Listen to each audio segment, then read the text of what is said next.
Government லேப்டாப்பில் புதுசாக இன்றைக்கி ஒரு ப்ராப்ளம் வந்திருக்கு.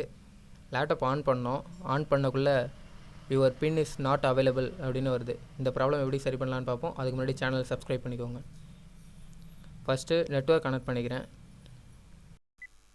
இப்போது செட்டப் மை பின்னு இருக்கும், அந்த ஆப்ஷன் கிளிக் பண்ணுங்கள். சூஸ் ஏ பாஸ் கீ கேட்குது. ஸோ ஆண்ட்ராய்ட் டிவைஸ் இதை கிளிக் பண்ணதுக்கப்புறம் ப்ளூடூத் ஆன் பண்ணுற ஆப்ஷன் காட்டுது. ஸோ நம்ம ஆன் பண்ணிக்கலாம். நெக்ஸ்ட்டு QR விசிபிள் ஆகுது. இதை நம்ம மொபைலில் கூகுள் லென்ஸ் மூலியமாக ஸ்கேன் பண்ணுங்கள். இப்போது நோ பாஸ்கி அவைலபிள்னு வருது. இதுக்கப்புறம் கேன்சல் பண்ணிப்போம், ஏன்னா அது ஒர்க் ஆகலை.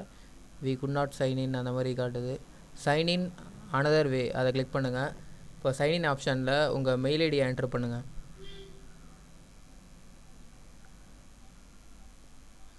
ஓகே, நான் மைக்ரோசாஃப்டோட அவுட்லுக் அந்த ஐடியை லாகின் பண்ணுறேன். ஆக்சுவலாக மறுபடி சூஸ் ஏ பாஸ்கின்னு 2 ஆப்ஷன் காட்டுது. ஸோ இதை நம்ம க்ளோஸ் பண்ணிக்கலாம். இப்போ இதை க்ளோஸ் பண்ணதும் இன்னொரு ஆப்ஷன் இருக்குது பாருங்கள், சைன்இன் அனதர் வே அதை கிளிக் பண்ணுங்கள். இப்போ நமக்கு ஒரு 2 ஆப்ஷன் வந்திருக்கும். இதில் யூஸ் மை பாஸ்வேர்டு அதை கிளிக் பண்ணுங்கள். இப்போ நான் மைக்ரோசாஃப்ட் அக்கௌண்ட்டோட பாஸ்வேர்டை என்ட்ரு பண்ணிக்கிறேன். இப்போ நமக்கு வெரிஃபை யுவர் ஐடென்டிட்டி அப்படின்ட்டு கீழே டெக்ஸ்ட் இருக்கும், அந்த டெக்ஸ்ட்டை கிளிக் பண்ணுங்கள். இதில் நம்ம ஃபோன் நம்பரோட லாஸ்ட்டு 4 டிஜிட் நம்பர் டைப் பண்ணுங்கள். இப்போ சென்ட் கோடு அதை கிளிக் பண்ணுங்கள். இப்போது உங்கள் மொபைலுக்கு கோடு சென்ட் பண்ணியிருப்பாங்க, அந்த கோடை இதில் என்ட்ரு பண்ணுங்கள். என்ட்ரு பண்ணிட்டு வெரிஃபை கொடுங்க.